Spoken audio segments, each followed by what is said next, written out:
4,700 years ago, there was a full-fledged temple with almost 5 feet tall lingam. We put the Rudraksh and showed them how at different places, how the linga behaves differently.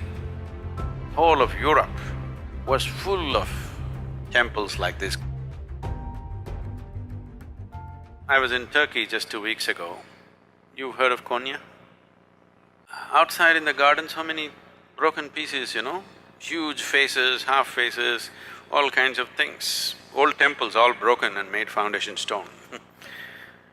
So we were just walking through and there in the garden I found about 4.5 feet or more, about 4 feet 9 inches kind of linga, properly created linga, an ellipsoid stone. So, wow.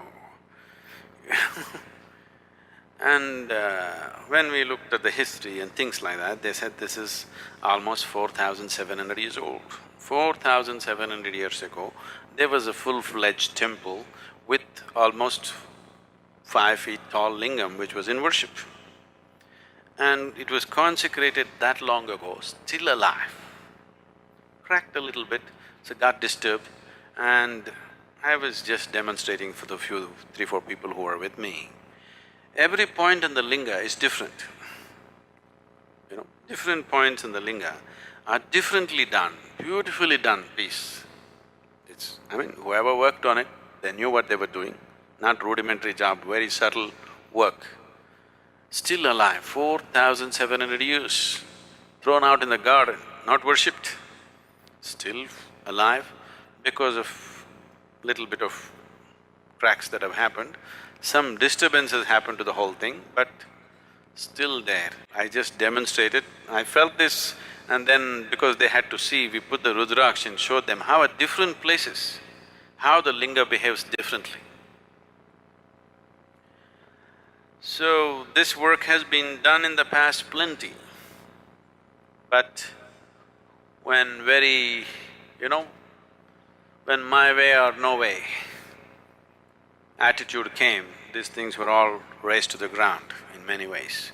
Otherwise, whole of Europe was full of temples like this, consecrated spaces like this.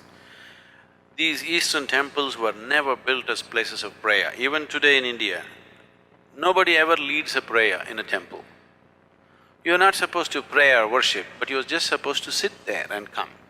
The idea was people will go and sit there and benefit. This is how a temple was created. No priest, no prayer. There is a maintenance person who is now calling himself a priest. Certain families were appointed to maintain the sanctity of the place, to keep it going in a certain way. You are just supposed to go there, sit there for some time and come. In South India, this tradition is still alive. In North, it's been disturbed because the brunt of invasions North India took, South India left. The Deccan Plateau was generally left untouched by the outside invaders. So you were just supposed to sit there. Nobody leads a prayer, nobody teaches you a prayer, nobody says you must do this or that. You just sit there and imbibe this, because these are all consecrated spaces. They created many. All these things were razed to ground. Only few that are left are generally in India and some other Southeast Asian countries. Otherwise, whole of Arabia and Europe were full of consecrated spaces.